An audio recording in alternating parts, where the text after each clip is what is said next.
শহীদ তাজউদ্দিন আহমেদ হল থেকে আমাদের সহকর্মী তানভীর মৌসুম, তার মাধ্যমে জানাবো সেখানকার সবশেষ পরিস্থিতিগুলো।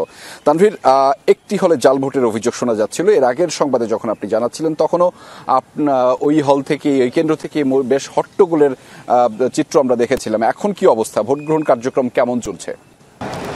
তাজউদ্দিন হলে আমরা আসলে দেখেছি যে ভোট গ্রহণ চলছে, তবে ভোট গ্রহণ চললেও এখানে একটি বিষয় আমরা দেখেছি কিছুটা অস্বাভাবিক। সেটি হচ্ছে যে এখানে আসলে গণমাধ্যম কর্মীদেরকে আসলে যতভাবে পারা যায় নিরুৎসাহিত করার চেষ্টা চলছে এবং বলা হচ্ছে যে ভোট কেন্দ্রের বাইরে গিয়ে লাইভ দেওয়ার জন্য। এবং আমরা দেখেছি যে তাজউদ্দিন আহমেদ হলে আমরা ঢোকার সময় বেশ প্রতিবন্ধকতার মধ্যে পড়তে হয়েছে আমাদেরকে। এবং এখানে একটি বিষয় উল্লেখ করতে চাই যে জাহাঙ্গীরনগর বিশ্ববিদ্যালয়ে যতগুলো ভোটিং বুথ আছে সেই বুথগুলোর মধ্যে এই তাজউদ্দিন হলের বুথটি কিন্তু অনেক বড় এবং প্রশস্ত, এবং এখানে আসলে প্রচুর পরিমাণে জায়গা রয়েছে এবং ফাঁকা থাকার কারণে আসলে সবাই কিন্তু আসলে নির্বিঘ্নে ভোটদান করতে পারে।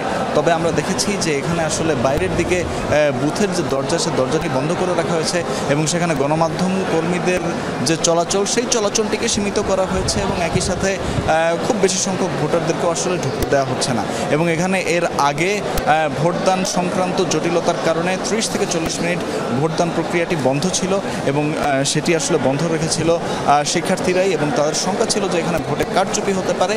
এছাড়া আরেকটি বিষয় হচ্ছে যে এরপর আবারও মিনিট দশকের জন্য ভোট গ্রহণ প্রক্রিয়াটি বন্ধ হয়ে যায়, কারণ তখন হচ্ছে ছাত্রদলের যে প্রার্থীরা রয়েছে তারা আসার কারণে যেটা হয় যে তখন এখানে এই যে ভোটারদের সারি, সেই সারিতে একটা জট দেখা যায় এবং তার ফলেই কিন্তু আসলে আমরা দেখতে পাই যে তখন ভোটাররা ভুয়া করেও চিৎকার দিচ্ছিল এবং হই হট্টগোল করছিল। এবং এখানে আরেকটি বিষয় হচ্ছে যে কোনো গণমাধ্যম কর্মীকে বেশিক্ষণ থাকতে দেওয়া হচ্ছে না এবং আসলে এখানে বাধারও সৃষ্টি করা হচ্ছে।